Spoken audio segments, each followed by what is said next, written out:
Assalamualaikum warahmatullahi wabarakatuh. Bertemu lagi dengan Ibu. Hari ini kita membahas tentang metode berpidato. Metode berpidato ada 4. Yang pertama ada impromptu. Impromptu itu adalah pidato serta-merta atau tanpa persiapan. Yang kedua metode memoriter atau dengan catatan kecil. Yang ketiga naskah atau dengan membawa naskah. Yang keempat ekstemporar. Ekstemporar itu berarti berpidato dengan tanpa naskah atau hafalan. Kemudian ada kebahasaan dalam teks berpidato, unsur kebahasaan dalam teks pidato. Yang pertama adalah kalimat aktif. Kalimat aktif transitif. Contohnya kucing itu melompat pagar. Kalimatnya aktif ya. Jadi dalam berpidato itu menggunakan kalimat aktif, bukan kalimat pasif.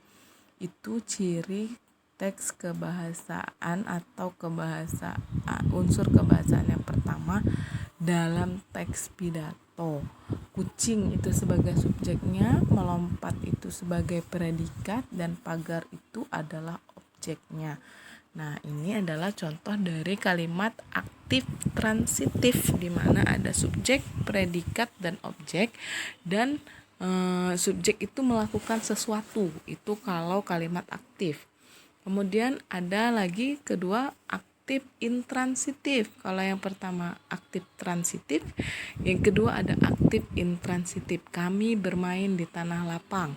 Kami subjek bermain, predikat di tanah lapang itu adalah keterangan. Nah, jika kalian lihat dari dua contoh kalimat aktif ini, apa perbedaan antara transitif dan intransitif?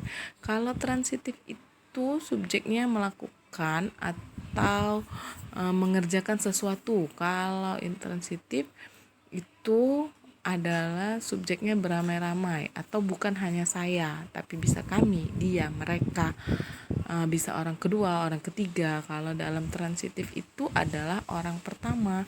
Kemudian yang kedua menggunakan kata tugas, kata depan. Ana sudah hidup di Jakarta selama puluhan tahun lalu. Nah, kata depan itu adalah di Jakarta. Kemudian ada kata sambung atau konjungsi yang berbentuk argumentatif. Contohnya oleh karena itu, dengan demikian, karena, dan lain-lain.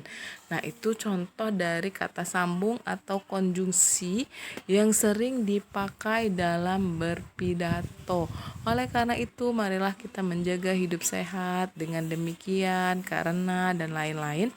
Itu banyak sekali kalian temukan di dalam pidato persuasif atau pidato yang bersifat ajakan.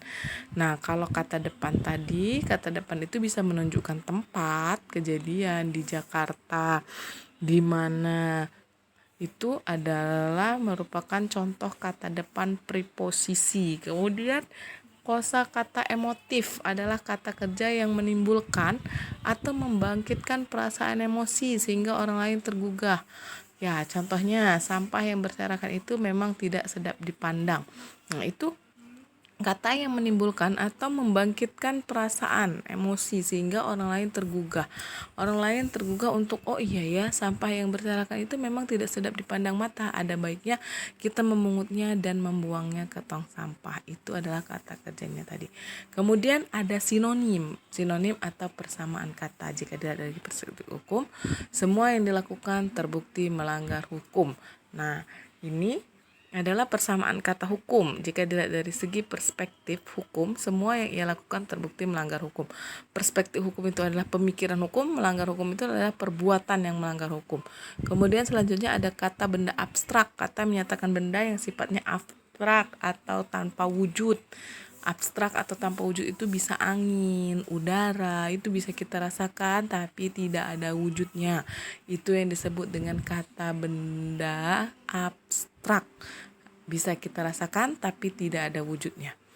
Nah, terima kasih ya, sampai di sini. Semoga kalian paham. Bertemu lagi dengan Ibu minggu depan. Wabillahi taufiq wal hidayah. Wassalamualaikum warahmatullahi wabarakatuh.